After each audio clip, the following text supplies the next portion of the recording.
दोस्तों, कर्नाटक की राजनीति में आखिरकार वो हो गया जिसकी चर्चा महीनों से चल रही थी। सिद्धरामैया ने मुख्यमंत्री पद से इस्तीफा दे दिया और अब डीके शिवकुमार को कुर्सी मिलने जा रही है। लेकिन सवाल ये है, क्या ये नेतृत्व परिवर्तन है या फिर कांग्रेस के अंदर चल रही सत्ता की लड़ाई अब खुलकर सामने आ चुकी है?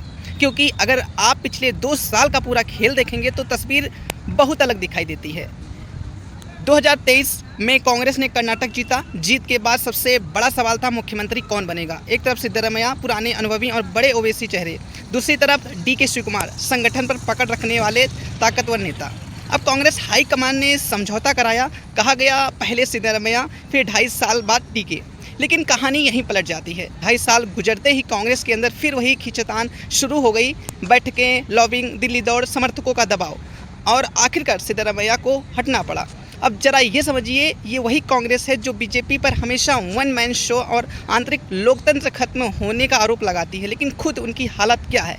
राजस्थान में अशोक गहलोत बनाम सचिन पायलट, छत्तीसगढ़ में भूपेश बघेल बनाम टीएस सिंहदेव, पंजाब में कैप्टन अमरिंदर बनाम सिंधु और अब कर्नाटक में सिद्धरामैया बनाम डीके। मतलब कांग्रेस में चुनाव से ज़्यादा लड़ाई कुर्सी की दिखती है। यही वो सवाल है जो अब जनता पूछ रही है। अगर एक पार्टी अपने नेताओं के बीच स्थिरता नहीं बना पा रही है तो वो देश या राज्य को स्थिर नेतृत्व कैसे देगी?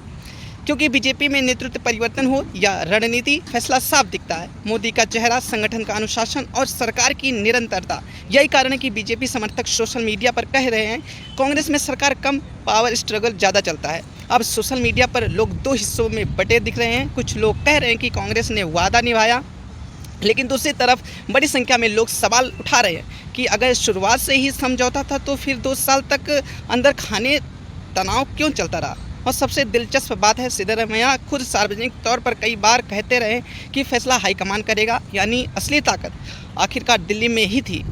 तो क्या राज्यों के बड़े नेता सिर्फ चेहरे बनकर बन गए हैं? कर्नाटक का ये बदलाव सिर्फ एक राज्य की खबर नहीं है, ये 2024 और 2027 की राजनीति का संकेत भी माना जा रहा है। क्योंकि जनता अब सिर्फ वादे नहीं देखती, वो स्थिरता देखती है, नेतृत्व देखती है और भरोसा देखती है। और राजनीति में सबसे बड़ा सवाल हमेशा यही रहता है, जिस पार्टी में खुद अंदर शांति नहीं, वो देश में स्थिरता कैसे लाएगी?